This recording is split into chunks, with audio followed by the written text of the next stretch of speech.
karma, mémoire de l'âme et contrats invisibles. As-tu déjà eu l'impression de tourner en rond? De rencontrer sans cesse les mêmes épreuves, de retomber dans les mêmes relations, comme si ta vie était guidée par un script invisible que tu n'avais jamais écrit? Cette sensation n'est pas une illusion. C'est la mémoire de ton âme qui se manifeste. Le karma, mal compris depuis des siècles. Beaucoup pensent que le karma est une punition cosmique, une sorte de justice implacable qui sanctionne les fautes passées. Mais cette vision est réductrice. En réalité, le karma est une mémoire vibratoire, une énergie en mouvement, une trace laissée par chaque choix, chaque émotion, chaque action. Imagine une mélodie interrompue en plein milieu, une note suspendue qui attend d'être résolue. Le karma, c'est cette tension inachevée. Et la vie suivante devient l'occasion de compléter l'accord, d'achever la symphonie. Si tu as trahi dans une existence, il est possible que tu ressentes aujourd'hui un besoin viscéral d'être loyal. Si tu as longtemps fait taire ta voix, tu peux te sentir poussé à parler, même au prix de l'inconfort ou du rejet. Ce ne sont pas des hasards, ce sont des fils invisibles qui tissent la continuité de ton âme. Les contrats d'âme, les accords avant la naissance. Mais il existe une autre dimension, encore plus mystérieuse, celle des contrats d'âme. Avant de naître, ton âme aurait choisi ou accepté certains accords, des rencontres cruciales, des relations parfois douloureuses, des épreuves qui ne viennent pas pour te détruire, mais pour t'enseigner.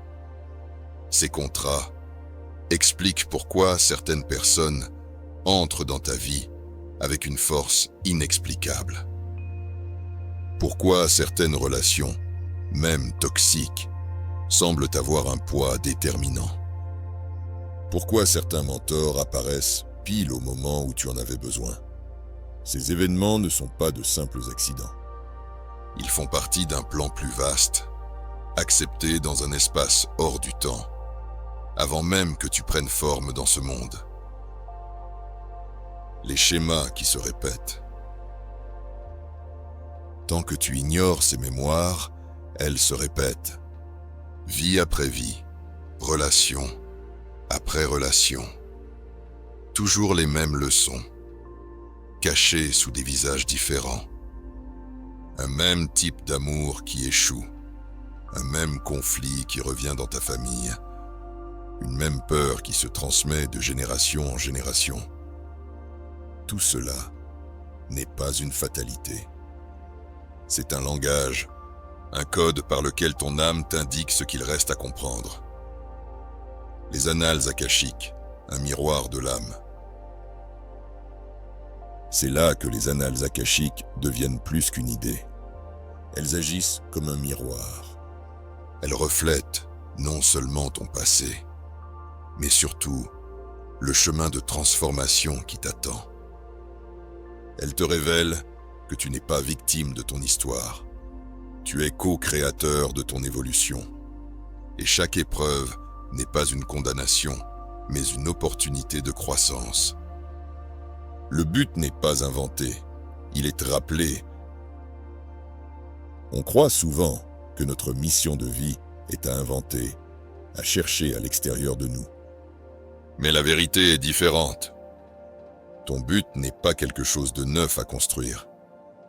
C'est une mémoire à réactiver. Un souvenir profond que ton âme porte depuis des siècles. Tu n'as pas besoin de courir après un futur hypothétique. Tu as besoin de retrouver ce qui a toujours été en toi. Ton essence est plus ancienne que ton nom, plus ancienne que ton corps, plus ancienne même que cette vie. Dans le prochain épisode, Nous verrons comment accéder aux annales akashiques, les pratiques, les états de conscience et les portes d'entrée pour explorer directement cette mémoire universelle.